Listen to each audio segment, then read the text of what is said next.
I was in a gang when I was a kid, and we had this one friend. We used to call him Shakespeare because he used to say, "To be or not to be."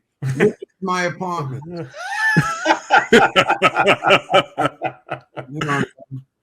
So it started back then, Yeah. You've lived so many. Oh, sorry. I was going to say you've lived so many lifetimes. So, like, from being like a street kid and running around before you, how did you make that transition into music?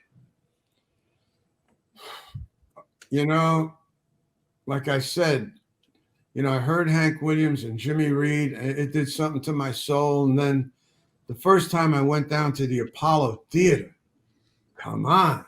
Yeah. I saw, Big Al Sears walked into the middle of the stage with a white suit on and a horn, white shoes.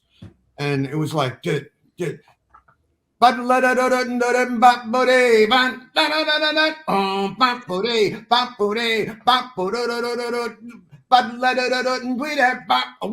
two, three, bam! I said, what the hell is going on here, man?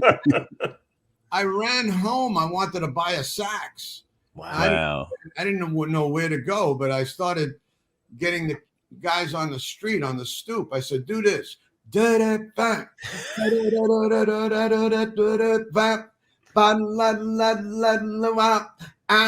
that's exactly what I did in The Wanderer. If you listen, you hear, it's like I used to give the group horn parts. Mm-hmm. Yeah. Apollo Theater. It just was fun to me. It was like algebra and sounds, or you know what I'm saying? Yeah, absolutely. When you're a fan of Hank Williams, did you see the Hank Williams movie when it came out? Yeah.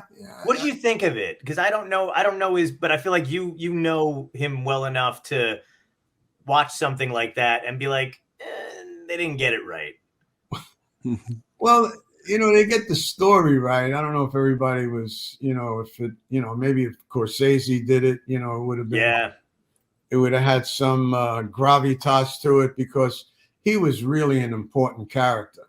Right. They call him the hillbilly Shakespeare or something, Mm-hmm. He was incredible. He had one album that was called Luke the Drifter, and he did all these recitations. And I actually learned how to live listening to this guy talk about stories, about just different scenarios of like people who were depressed and racism. It's all in his stories. I'm telling you, even back then, because I wasn't hearing it on the streets of New York. To me, guys going, "Oh, wait, Joey." I know what that's like. Look, I'm God's gift to the world. Hey, I'm thinking, okay, what else? What else? You just described my entire family in a nutshell. That was it. That's their whole history. Then you listen to Hank Williams, and he took me on a trip, man. He took me away from the Bronx, Yeah. Not that I didn't love my neighborhood. I hear you. I still go up there.